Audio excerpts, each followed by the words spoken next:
My name is John Fletcher. I'm 69 and I retired from Blue Cross Blue Shield 2.5 years ago. My name is Jimmy Fackert. I'm a glass blower and student, and I'm 23 years old.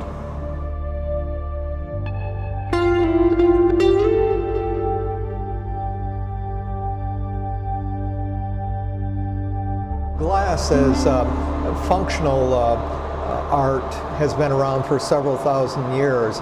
And when I say functional, I'm talking about bowls, platters, and goblets that people use day to day.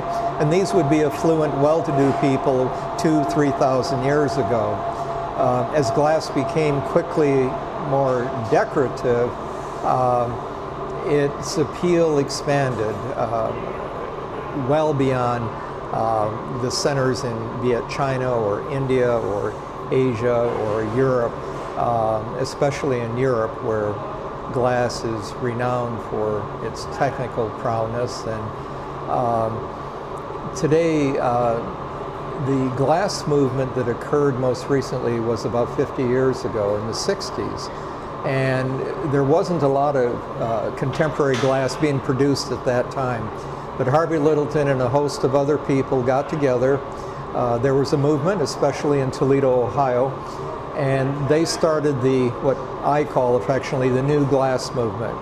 And it evolved over 50 years into a revitalization of glass blowing in the United States as well as worldwide.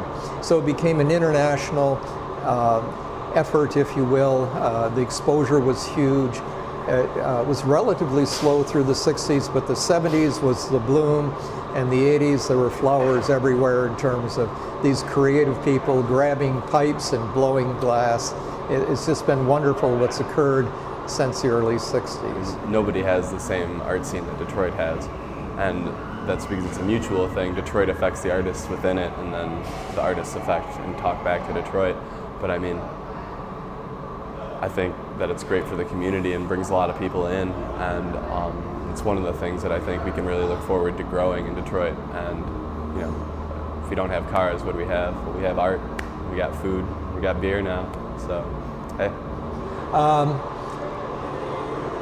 In terms of coming to work, as I call it, getting prepared, there's a mindset that starts the day before I even come to class, and that is preparation.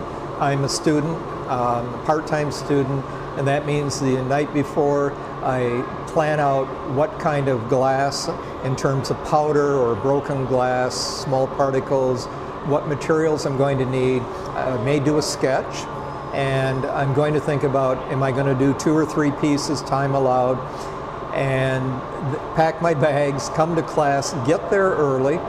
And part of getting early to class is getting set up. You've got people like Dale Chihuly and Howard Bentre and just big names that, I mean, it doesn't matter, they can't make that work in China that's going to match that. But as far as somebody who's making goblets, I mean, when you buy something from Pier 1 for $1 or IKEA, you're not paying for a handmade object from this country that's made, you know, one-off, one-of-a-kind kind of a thing, or even some little studio. You're paying some giant manufacturing facility to make a whole bunch of something for as cheap as they can possibly do it. So, I mean, it doesn't really affect the art scene so much as just making a basic living. You know, it's hard to sell art too. You have to make a name for yourself. You know, you want to sell a $3,000 piece of glass. I mean, and that's not even a really expensive one if you get to the famous people. But you have to have a name, and you have to be making something pretty crazy. Whereas if you want to sell a goblet for $30, you know, you got to compete with somebody who's selling them for $5.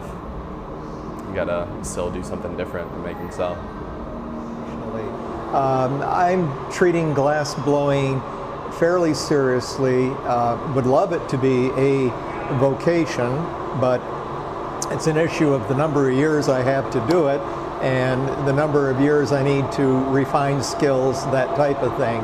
But I have learned enough in the last 2.5 years to get a comfort zone with glass blowing, and that's allowed me to improve my skills enough that I'm actually able to participate in art shows and art fairs.